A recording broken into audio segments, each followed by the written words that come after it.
I was in Brazil for work back in 2016. I was not supposed to be there for long. I was supposed to just be there for a month. I was there to help on a construction project outside Belo Horizonte. My Portuguese was garbage, and my coworkers kept me at arm's length, so most of my free time was spent wandering, drinking, or just trying not to get lost. One of the guys, I will call him A, took a liking to me. He was an older guy, and must have been in his 40s. He always smoked like a chimney, and had the kind of laugh that sounded like it had been sandblasted out of his throat. We got drunk one night at a bar, and he leaned in close, all serious-like, and said in broken English, "You want to see something? Not for tourists." I laughed, and asked if he was going to take me to a favela. He shook his head, and had a more serious expression when saying this next part. "Worse, road of dead men." At first I thought he was just messing with me. Every culture has got ghost stories and urban legends about weird creatures and the paranormal, but the way he said it was so plain, like he was not trying to impress me. He sounded more like he was just warning me, but in a serious way. I asked what he meant, and he told me that there is a stretch of road in Minas Gerais, up in the countryside that is officially closed off. He told me that nobody goes there anymore except certain people. Military uses sometimes, to take men, no come back. He refused to explain further after that. When I pressed him on this, he just ordered another beer and changed the subject. It seemed like just talking about the place had sobered him up sharpish. The next weekend, he drove me out there. We left late one night on the Saturday. His beat-up little car rattled on the dirt road the whole ride out there. Let me tell you, Brazil looks different after dark. There are no lights or big flashy billboards or the like. All you get is a thick black wall of jungle pressing against the road for comfort. It makes you feel really isolated. I kept asking him where exactly we were going, and he just said, "You will see, but we do not stop long." Eventually, we reached a rusted metal gate across an overgrown road. Someone had spray painted Fachada on it, which A told me meant closed, but I actually did not need him to translate that one for me, Lama. The gate was not locked. A just shoved it open with the car's bumper and drove through. The road was rough and eaten alive by roots. The trees grew so close to the road that they scraped both sides of the car. After about 10 minutes, the jungle thinned out, and the ground opened up into what must have been once a small town. I don't even know if town is the right word. It was more like a cluster of abandoned buildings that were half collapsed and choked by vines. Some of these buildings still had faded paint on the walls. I think they were Portuguese slogans, but I obviously could not read them, and I wasn't going to ask A what they said in such a tense moment. The air smelled heavy. Mold was the only thing my nose really picked up, and it made me want to puke. A killed the engine and lit a cigarette. I noticed that his hands were shaking, which is really not like him. This guy had very clearly seen some shit in his time, and came across to me as a tough motherfucker. I had never seen him so much as flinch in the time that I had known him. This was Mineiro's town. It was used for mining. Government closed mine, closed road, but not only reason. I asked him what he meant by that, and he just pointed at one of the houses. Inside the house he pointed at, the walls were black. At first I thought it was fire damage, but the closer I looked, the more it did not seem right. The blackness was not soot, it was something else. It honestly looked like the walls themselves had rotted into char. The air inside that house was just wrong. It just felt really heavy. You ever walk into a room and feel your body telling you to leave before your brain catches up? That is what it felt like. In the corner of the room was a hole. It was a perfect circle that was maybe 3 feet across and cut into the concrete floor. It looked like it had been drilled out by some industrial tool. When I crouched near it, I could not see the bottom. It was just pure blackness. I tossed a small piece of brick inside. I expected to hear it clatter, but I heard nothing. There was no sound at all. How fucking far down did this go? When I looked back at A after doing this, he was a bit pale. "Don't do that," he said. I asked him what the hell this was. He said that nobody knows. He told me that the mine closed after problems and the government relocated everyone. The official story fed to the press and the papers was mercury contamination. They even repeated this to the workers too. But A said that his uncle worked here before it closed. His uncle said that men went missing all of the time. He said that sometimes at night, you would hear trucks coming down the closed road. Every single time there would be military trucks, and they would always be full. I thought he meant they were dumping waste like toxic chemicals or something, but he just shook his head and pointed at the hole. They feed it. Maybe something got lost in translation. I wasn't quite sure I understood either way. We did not stay there for much longer. On the way back in the car, I pressed him on it again because it didn't make sense what he said. Had he misunderstood what I asked? What did he mean, feed it? He would not answer me properly. He just kept muttering, too many men disappear, too many. A few days later, I tried asking the other workers if they'd heard of it. Most just shrugged or laughed it off. One guy, a much younger guy, leaned in close and whispered, "Don't go again. It's cursed. Government knows. They use." I did not bring it up again to any other workers. But here was the thing that stuck with me. A month later, when I was back home, I tried to look it up. I figured with Google Earth I could find the ruined town or at least the road. But there was nothing. Every path I traced just looped into normal farmland or forest. I could not find any ruins or the dead road. I didn't exactly know the route like the back of my hand though, and sometimes really remote areas are not mapped by Google cars, so it isn't exactly the craziest thing ever. But A did show me a picture once, which I obviously do not have with me. That is because he did not show it to me on a cell phone.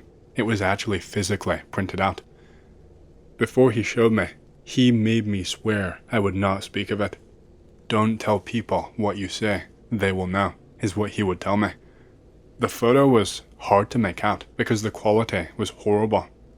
I don't know what kind of camera was used, but it was terrible.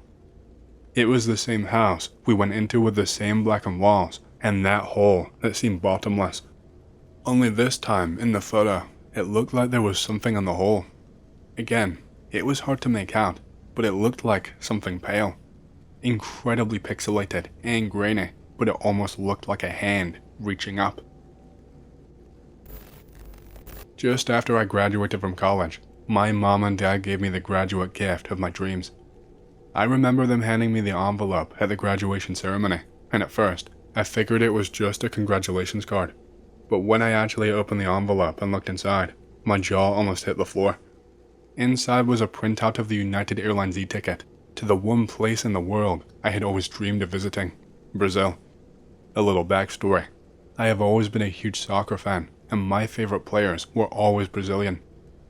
I have idolized Brazilian soccer players for as long as I can remember, and it was always a big pipe dream of mine to visit the country of their birth. The flight was scheduled for 2 weeks, and I would be landing in Sao Paulo. The first day was exploring St. Cecilia, but after walking around some of the safer favela areas, I came up with a little plan. I really wanted to try and get involved in one of the five-a-side soccer games that they called futsal, but I did not want to just roll up like some obnoxious American tourist, like, "Hey guys, let me play."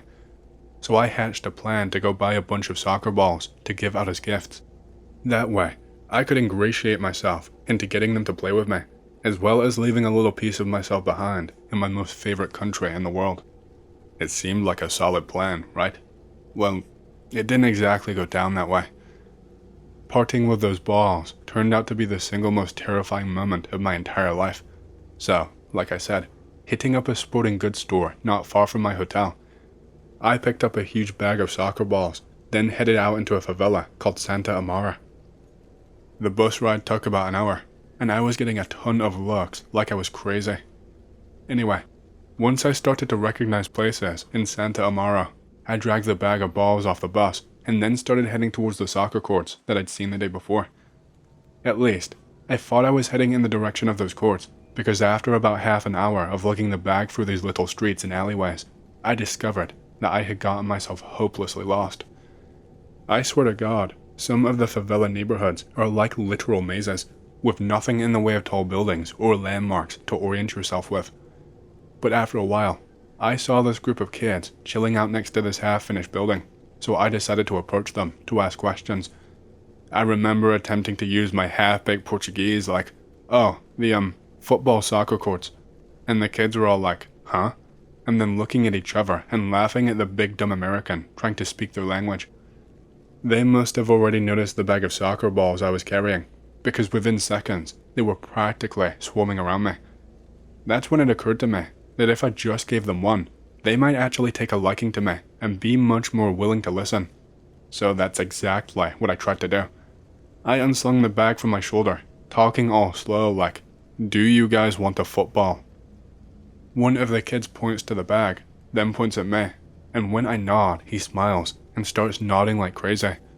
So I proceeded to open up the bag before fishing one out to hand it to him. That is when I heard this really distinctive click. I turned, and just to the side of me is one of the kids pointing a small Snub Nose revolver right at my head. I don't even think I can properly put the kind of terror I felt into words. What I felt was like a full body sensation. True terror grips your entire body, not just your mind, and the one thing I can really remember clearly is how my heart started beating like it wanted to burst out of my chest. The kid said something to me in Portuguese, something that I did not understand, then shouted it again when I failed to do whatever he was asking. Right then, another one of the kids took the bag of soccer balls from out of my hand, then ran off around a corner and out of sight. It was a robbery, that much was obvious. Once they had rifled through my pockets and backpack, helping themselves to my money and my phone and whatever else they wanted, I thought they would just run off after their buddy and leave me alone. But they didn't. As I am standing there feeling like I am about to soil myself, the kid with a gun starts shouting at me in Portuguese again. Only, again, I have no idea what he is saying. Just after that, I watch as the kid cocks the hammer of the revolver. His thumb was too small for him to do it with just one, so he had to take the gun in both hands and use both of his little thumbs to do it. I swear, dude, that was one of the most messed up things I had ever seen. I tried my best to remember all of the Portuguese I could, but I know some Spanish accidentally came out with it too. I remember saying something like, por favor, no puerta, no fuerza, hermano, por favor. I will never forget how hearing me beg for my life just made the kid smile. He had like this big, evil-looking grin that lit up his eyes too. Then, as I could actually hear my heart thumping in my chest, the kid closed one eye like he was aiming, pointing the gun right towards my head, and then pulled the trigger. But nothing came out but a dull click. There was nothing in the chamber. It was all just a sick prank.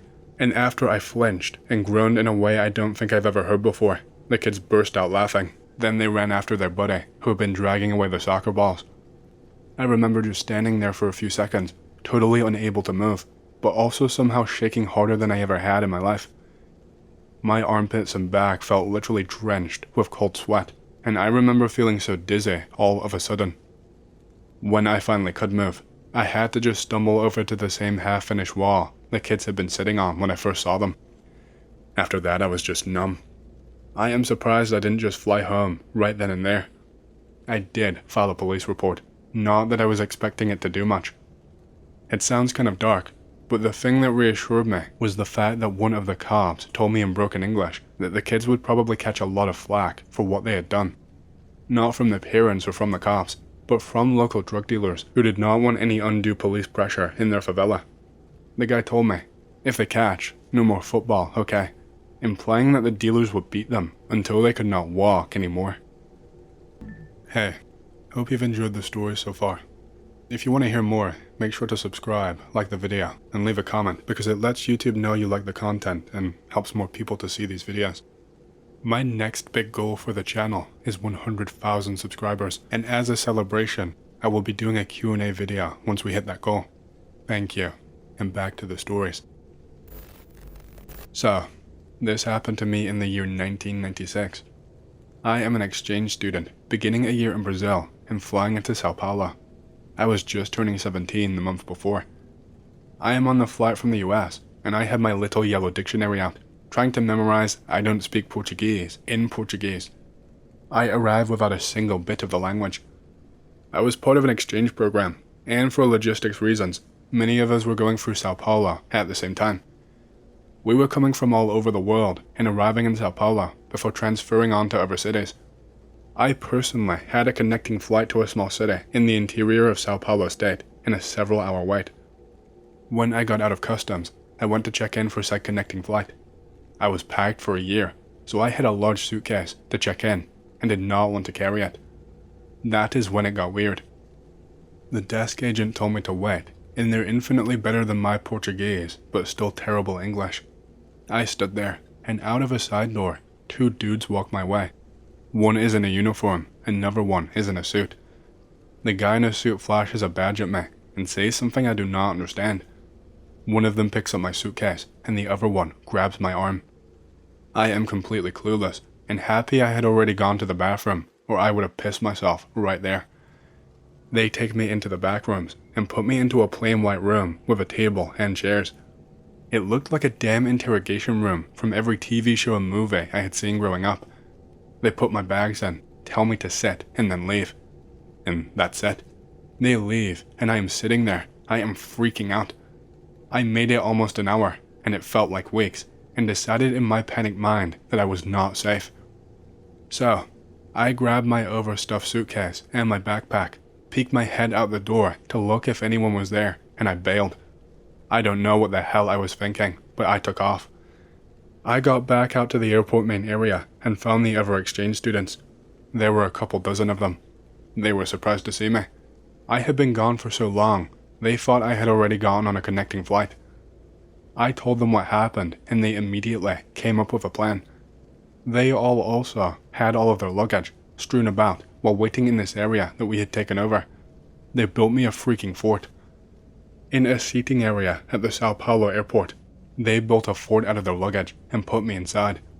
They brought me snacks, drinks, talked to me through the bags, but kept me hidden in a luggage fort.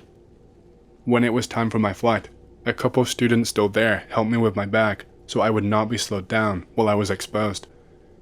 I got to the gate and said I did not have my boarding pass. This is Brazil, 1996, pre-9/11, so airport gates were much easier. No big deal. Like my quasi-arrest/abduction never happened, I was out on the plane. I was a wreck until that plane took off from my 1-hour connection flight and breathed the biggest sigh of relief when we took off. Nearly 30 years later, I still have no idea why I was grabbed and basically arrested at an international airport. I have no clue why I was put in an interrogation room or why I was forgotten about/abandoned after that. Dime. This happened to me when I was around 10 years old. Me and the boys jumped the fence on a football field some blocks away from our homes to play in. We have done this multiple times before. It consists of a 3-meter brick wall with holes we made in it for hands and feet, plus another 2 meters of chain link fence. I am the last one to make the jump. I do not see anyone as I land. I came with 3 other friends, and it is a massive open area with a single building at the very end. There is no way they could have ran there before I made the climb. I decide to walk there anyway to check it out. There is nothing.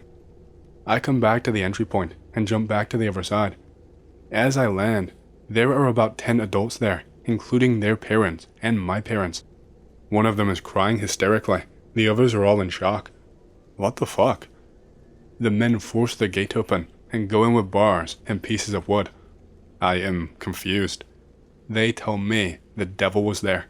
A huge thing in a black cloak. They say it stopped chasing them and came after me. They say they screamed at me and made a break for it. I never saw or heard shit. They take us all into one of my friends' home. Everyone gathered around us in a circle. The priest comes in to pray for us. We are forbidden from ever going near the place ever again. Still weird, thinking about the fact that all of this shit was happening while I was taking a walk across a very silent football field. I was watching some horror documentaries on YouTube now, and just remembered a weird story my aunt told me and some of her family kids when we were young. It honestly still gives me a strange sensation after all of these years. She said there was a time she and a friend were alone at home. My grandparents were running some errands or something. They heard a knock on the door, but refused to answer since this took place in Brazil, not exactly the safest place. But whoever was out there did not give up and just kept knocking and knocking. so much so that both started praying out of fear for them to leave. Eventually, it stopped. Fast forward a couple of months later, and my aunt is in the bathroom doing whatever, and she hears knocking again, except this time, it is not coming from the front door. She looks and sees a hand shape pushing from inside the bathroom mirror, distorting it, almost like a cloth, as if the hand itself was liquid glass, picture related, as close as I could find to how it might have looked like. Obviously, she bolts it out of there, but still manages to catch a glimpse of a mirror face coming out of it as well. She tells my grandparents, but by the time they got there, it is gone. They brush it off as her being still affected by the overnight and the movies that they are watching. After that, she is scared to be alone and gets a friend to make her company every time. Though again, another night, and her friend confirms this one. The hand on the mirror was there for quite a while. They had hid, but were still able to keep an eye on it. The hand was just there, completely still. When my aunt told me and the other kids this story, I would constantly be afraid of bathroom mirrors for weeks afterward. I still kinda am sometimes when I remember her look as she described the thing. Cursed objects you've encountered or owned. I will start. Be me. This happened to me 6 years ago in college when I was studying abroad over the summer in South America. I was having a great time so far, learning about different cultures, seeing a different world, etc. My instructor, who was from Argentina, says our next destination will be Iguazu Falls. For the uninformed, Iguazu Falls is deep in the Amazon rainforest, on the border between Brazil and Argentina, basically South America's Niagara Falls. We get there. The falls are stunning, the largest I had ever seen, and we all had a fantastic time getting pretty close. The day is coming to a close. The instructor takes us to a small village, a little off the beaten path. I forget the name, but basically one hotel there where we crash. We drop off our luggage and see what is in the village. I get into this interesting looking shop. There were a lot of different handmade items, but nothing like cheap souvenirs that we saw in Buenos Aires. A necklace catches my eye. I often wear one, and having one to remember Iguazu Falls would be great. I bring it to the owner, who is a middle-aged woman. She gives me a kind of a weird look, but I guess they probably don't see too many white people in the village. I know enough Spanish to say I want to buy it. She continues to look at me strangely, kind of like a, "Are you sure about that" look. I do not think anything of it at the time. I buy it. It's not expensive at all, but most things aren't out here. I immediately put it on. It looks awesome, and I show the rest of the students in my group. They say it looks kind of creepy but cool. Looking back, yeah, I would agree. I do not take it off when I sleep. I wake up the next day and I am sick, like really bad. I am sick for 2 days while we drive back to Buenos Aires and spend time there again. It's time to fly back to America now. The flight is rough with turbulence the entire time. I fly into Miami, then back to my home city. I find out I left my luggage in Miami and I would have to come back to the airport to pick it up 2 days later. I come back to the airport, get a ticket from the airport cop for being gone for 5 minutes while I got my luggage from the luggage claim. I still have not taken off the necklace. I figure out it has to be cursed. I give it to my brother, who did not believe me. He puts it on. He gets into a car accident the very next day. His car is all fucked up, but he is fine. He believed me after that. He still has the necklace in a box. I refuse to keep it in my house, and I swear it is evil. He has not put it on since either. Pic related in the first post is the necklace. The second picture is Iguazu Falls. I also bought a mummified llama fetus while I was there. I did not know it at the time, but a really big part of South American culture involved witchcraft or brujas, and there are definitely some cursed and charmed items that they sell. Nah, it's in Brazil. Back when I was 12 years old, so in 2001, LAN gaming centers were very big here back then. So I schedule a gaming session with 2 other friends of mine after school. We go together. I decide to stop for a while at this bakery on the way because it's cheaper and better food than what is sold at the LAN center. I tell them to go ahead and I will meet them there once I am done eating. I am near the entrance of the bakery. I can hear some loud shouting. Suddenly, a guy storms out of the bakery. I am confused. I just stood there. I hear some shouting from inside of the bakery. Stop. I look at that direction and see this guy pulling out a gun, which I assume was concealed. I am dumbfounded, so I remain motionless. I hear other people shouting from the direction of the guy who had stormed off of the bakery.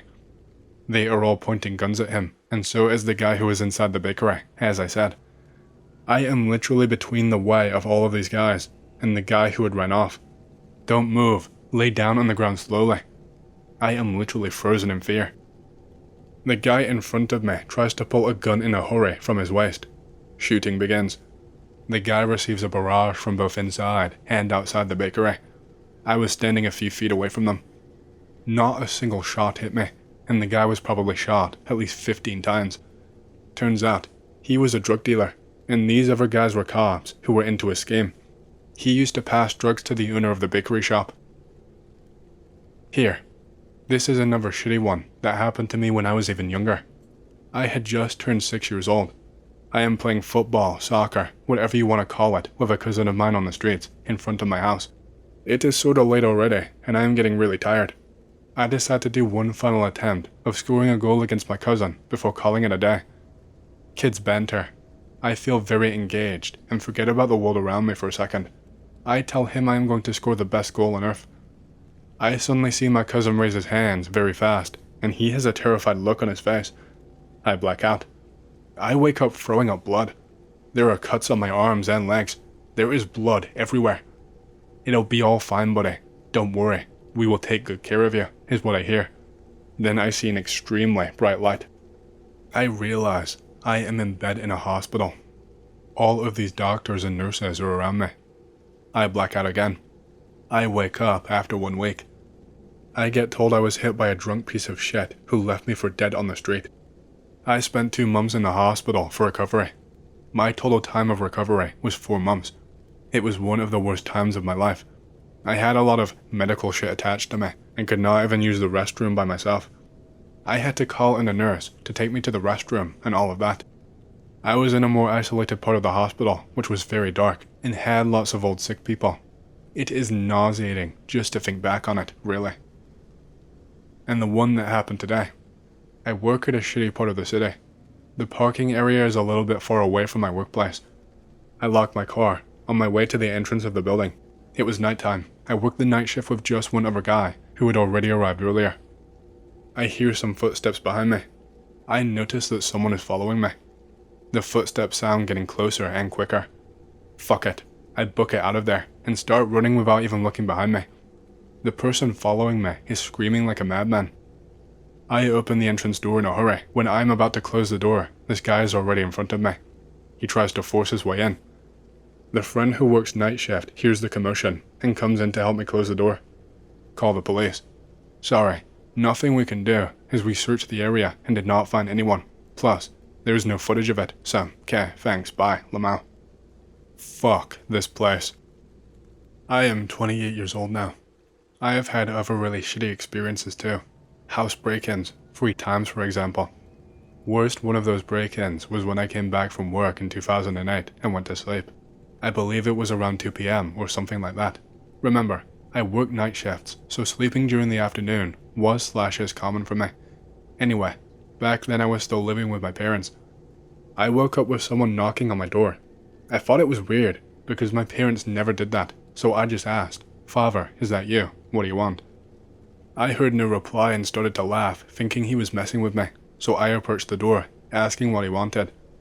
I unlocked the door, and when I opened it, I saw 3 guys holding my father at gunpoint, guns pointed to his head and holding his mouth closed off. One of them pointed his gun at me and told me to be silent and keep my head down and tell them where I have money stored, etc. I tried to explain I didn't really bring money home, but these guys were really scummy drug users. They were wearing really worn out clothes, and one of those guys was bloodied. When I said I did not have money on me, he started to kick me in the ribs, and the other said he would kill my father if I did not tell him what he wanted to know. I just pointed to the closet where my cell phone and best clothes were, and he took that. He also took my wallet, which only had my documents, but it had no money. Worst part was when they were about to leave because they did something odd. After beating me in front of my father, They actually said they were leaving and were going to separate us. I have no idea why they'd just flat out tell us that, but whatever. Anyway, they locked my father in his bedroom and grabbed me and took me to a guest room, which used to be on the basement. So, once there, they covered my head with some cloth that they took from the kitchen. This guy neared his gun to my head, and then held it there for some seconds. After that, he closed the door and they left. I'm not sure if he thought it wasn't worth killing me, or if he just wanted to scare me, but that was one of the worst feelings I had in my life. It wasn't exactly fear, it was just nothingness. I felt this humongous need to do something, but felt paralyzed, like everything was about to end, and I could not do anything about it. Christ, I fucking hate remembering this shit. Those pieces of shit were no older than 18 either. To think that you could lose your life because some scumbag wants to smoke crack. These things have made me a really jaded and distant person.